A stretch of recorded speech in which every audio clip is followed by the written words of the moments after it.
नमस्कार,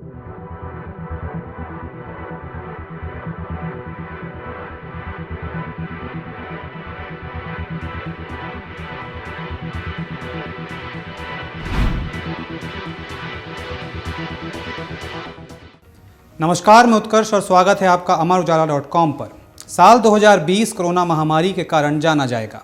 इस बीमारी के आने के बाद कई नए शब्द हमारे शब्दकोश की किताब में जुड़ते चले गए। लॉकडाउन, पेंडेमिक, जनता कर्फ्यू आदि। इन शब्दों की कतार में एक और शब्द जो अक्सर हमारी बोलचाल का हिस्सा बन गया है वो है सोशल डिस्टेंसिंग। अक्सर आपने देश के प्रधानमंत्री से लेकर राज्यों के मुख्यमंत्रियों तक को कहते और निर्देश देते सुना होगा कि आपस में 2 गज की दूरी बनाकर चलें और सोशल डिस्टेंसिंग का पालन करें। मेगा स्टार अमिताभ बच्चन भी कोरोना को लेकर सतर्कता बरतने वाली रिंगटोन में भी सोशल डिस्टेंसिंग को मेंटेन करने की बात करना नहीं भूलते। अगर मैं आपसे कहूं कि सोशल डिस्टेंसिंग की जगह फिजिकल डिस्टेंसिंग शब्द का प्रयोग ज़्यादा उचित है तो दिमाग पर ज़्यादा जोर मत डालिए, क्योंकि हमारा ये वीडियो इसी पर आधारित है। तो आइए आपको बताते हैं कि सोशल डिस्टेंसिंग और फिजिकल डिस्टेंसिंग कहना 2 अलग अलग चीज़ें क्यों हैं और इनके बीच अंतर क्या है।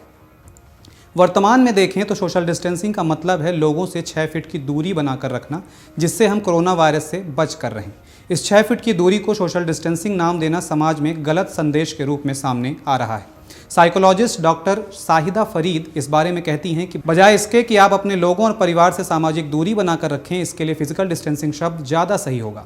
फिजिकल डिस्टेंसिंग शब्द 6 फीट की दूरी के लिए उपयुक्त होना ज़्यादा बेहतर है। उन्होंने आगे कहा कि एक दूसरे के साथ संपर्क में रहना हमारे लिए बहुत ज़रूरी है, इसलिए फिजिकल डिस्टेंसिंग में 6 फीट की दूरी बनाकर चलना कोरोना से बचने का सबसे सटीक तरीका है। डॉक्टर फरीद आगे कहती हैं कि ध्यान रखिए, दूरी मतलब आपको बड़े समूहों में खड़े नहीं होना है, मगर इसका मतलब ये नहीं कि आप एक दूसरे के साथ दूसरे माध्यमों से संपर्क में ना रहें।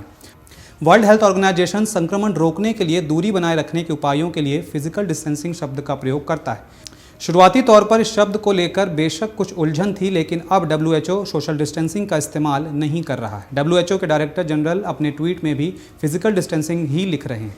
22 मार्च को WHO ने अपने ट्वीट में फिजिकल डिस्टेंसिंग शब्द का इस्तेमाल किया था। नॉर्थ ईस्टर्न यूनिवर्सिटी में राजनीति विज्ञान के प्रोफेसर डेनियल एल्ड्रिच तो यहाँ तक कह रहे हैं कि सोशल डिस्टेंसिंग शब्द का इस्तेमाल न सिर्फ गलत है, बल्कि इसका ज़्यादा इस्तेमाल नुकसानदेह साबित होगा। उनका संदेश है कि शारीरिक दूरी रखें और सामाजिक तौर पर एकजुटता बनाए रखें। 15 सितंबर को राज्यसभा में भी सोशल डिस्टेंसिंग को लेकर बहस उठी थी।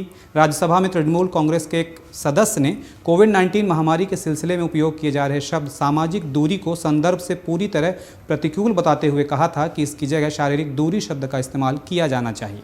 टीएमसी के डॉक्टर शांतनु सेन ने विशेष उल्लेख के जरिए ये मुद्दा उठाते हुए कहा था कि सामाजिक दूरी कहने पर एक तरह से सामाजिक कलंक का एहसास होता है और इसके और भी प्रतिकूल मायने हैं, जैसे सामाजिक बहिष्कार या अलग थलग कर दिया जाना आदि। सेन ने कहा, कोविड-19 महामारी कब तक रहेगी कहा नहीं जा सकता, इसलिए कोविड-19 को लेकर सामाजिक दूरी शब्द का इस्तेमाल कतई नहीं किया जाना चाहिए। डाउनलोड करें अमर उजाला ऐप और पाएं खबरें लगातार।